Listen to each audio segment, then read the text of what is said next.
Hi dear friends, say ഡേയ്സിലേക്ക് എല്ലാവർക്കും സ്വാഗതം. ഇന്ന് നമ്മൾ ഉണ്ടാക്കാൻ പോകുന്നത് ഒരു പുട്ടാണ്, ഒരു വെറൈറ്റി പുട്ടാണ്. നമുക്ക് മാങ്ങയുടെ സീസണായിട്ട് മാങ്ങ കൊണ്ടൊരു പുട്ടുണ്ടാക്കാം. ഇത് പലതരത്തിൽ നമ്മൾ പുട്ടുകൾ ഉണ്ടാക്കാറുണ്ട്. നമുക്കിങ്ങനെ കൂടി ഒന്ന് ഉണ്ടാക്കി നോക്കാം.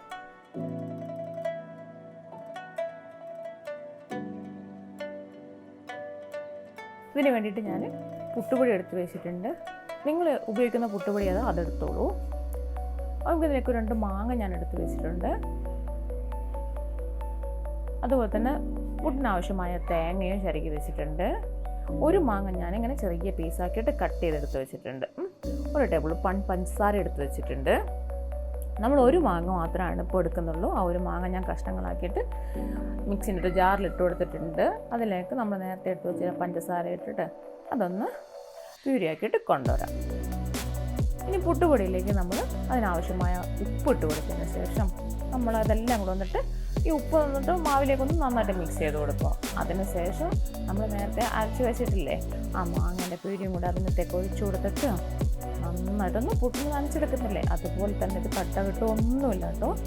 പിന്നെ നിങ്ങൾ എൻ്റെ ചാനൽ ആദ്യമായിട്ടാണ് കാണുന്നതെങ്കിൽ സബ്സ്ക്രൈബ് ചെയ്യാനും തൊട്ടടുത്ത് കാണുന്ന ബെല്ലൈക്കൺ എനേബിൾ ചെയ്യാനും മറക്കരുത്.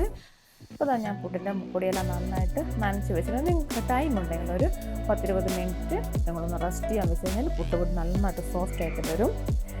ഇപ്പോൾ പുട്ടിൻ്റെ പൊടിയെല്ലാം ഞാൻ നനച്ചിട്ട് ഒരു 10 മിനിറ്റ് ഞാൻ വെച്ചിട്ടുണ്ടായിരുന്നു. അപ്പോൾ നിങ്ങൾ നോക്കുക, നമ്മൾ ഇങ്ങനെ ഉണ്ട പിടിച്ചാൽ ഉണ്ട പൊടിയുകയും ചെയ്യണം, എന്നാൽ അത് പൊടിച്ചാൽ അതുപോലെ പൊടിയുകയും ചെയ്യണം. അതാണ് പുട്ടിൻ്റെ പാകം. നമുക്ക് എന്നിട്ട് പുട്ടിൻ്റെ കുറ്റി എടുത്തിട്ട് അതിലേക്ക് ഇതെല്ലാം ഒന്ന് ഫില്ല് ചെയ്ത് കൊടുക്കാം. ആദ്യം തേങ്ങ ഇട്ട് കൊടുക്കാം. അതിന് ശേഷം നമ്മൾ നേരത്തെ ചെറിയ പീസാക്കി വെച്ചിരിക്കുന്ന മാങ്ങയില്ലേ ആ മാങ്ങ ഇട്ട് കൊടുക്കാം. നിങ്ങൾക്ക് മാങ്ങ വേണമെങ്കിൽ കുറച്ചും കൂടി ഇട്ട് കൊടുക്കുക കേട്ടോ. പിന്നെ ആ പുട്ടിൻ്റെ പൊടിയും അതിലേക്ക് ഇട്ട് കൊടുക്കുക. ഇങ്ങനെ ഓരോ ലെയറായിട്ട് നിങ്ങൾക്ക് എത്ര ലെയർ വേണം, ഞാനിപ്പോൾ 3 ലെയറൊക്കെ ചെയ്യണം. നിങ്ങൾ അതുപോലെ തന്നെ എത്ര ലെയർ നിങ്ങൾക്ക് ആവശ്യമുണ്ടോ അത്രയും തന്നെ നിങ്ങൾക്ക് ഇട്ടാൽ മതി. നമ്മൾ സാധാരണ നിങ്ങളൊക്കെ ഉണ്ടാക്കും, ഇറച്ചി പുട്ടുണ്ടാക്കുമായിരിക്കും, ചെമ്മീൻ കൊച്ചി പുട്ടുണ്ടാക്കും, അങ്ങനെ പല ടൈപ്പിലും പുട്ടുണ്ടാക്കാം. ഇപ്പോൾ മാങ്ങേൻ്റെ സീസൺ ആയതുകൊണ്ട് ഞാൻ എനിക്ക് തോന്നി മാങ്ങ കൊണ്ടൊരു പുട്ടുണ്ടാക്കാമെന്ന് വിചാരിച്ചു. അങ്ങനെയാണ് ഞാൻ പുട്ടുണ്ടാക്കാമെന്ന് വിചാരിച്ചത്. നിങ്ങൾക്ക് ഈ വീഡിയോ ഇഷ്ടമായ ലൈക്ക് ചെയ്യാനും ഷെയർ ചെയ്യാനും മറക്കരുത്. എല്ലാവരും ഒന്ന് ട്രൈ ചെയ്ത് നോക്കി എനിക്ക് ഫീഡ്ബാക്ക് തരാനും മറക്കരുത്. ഇപ്പോൾ എല്ലാം ഞാൻ നല്ല ഫില്ലാക്കി വെച്ചിട്ടുണ്ട്. നിങ്ങൾക്ക് മാങ്ങ കൂടുതലിടണം കിട്ടുള്ളൂ കേട്ടോ. എനിക്ക് ചെറിയൊരു പുളിയുള്ള മാങ്ങയാണ്, അതുകൊണ്ടാണ് ഞാൻ കുറച്ച് പഞ്ചസാര ഇട്ടത്. നിങ്ങൾക്ക് നല്ല മധുരമുള്ളതാണെങ്കിൽ പഞ്ചസാര വേണമെങ്കിൽ ഒഴിവാക്കാം. അപ്പോൾ ഞാൻ എല്ലാം ഫില്ലാക്കി വന്നിട്ടുണ്ട്. ഇത് നമുക്കൊന്ന് സ്റ്റീം ചെയ്തിട്ട് വരാം. നന്നായിട്ട് ആവി കയറുന്ന ടൈം പുട്ടിൻ്റെ പാകത്തിനുള്ള വേവ് അത്ര തന്നെ മതിയാവും കേട്ടോ. ഓവർ ടൈം അങ്ങനെയൊന്നും ആവശ്യമില്ല. ഇപ്പോൾ പുട്ടൊക്കെ ആവി വന്നിട്ടുണ്ട്, ഞാൻ അതോടൊന്ന് മാറ്റുന്നുണ്ട്. നിങ്ങളെല്ലാവരും ഒന്ന് ട്രൈ ചെയ്ത് നോക്കാം.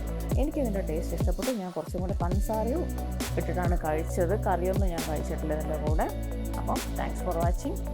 ബൈ.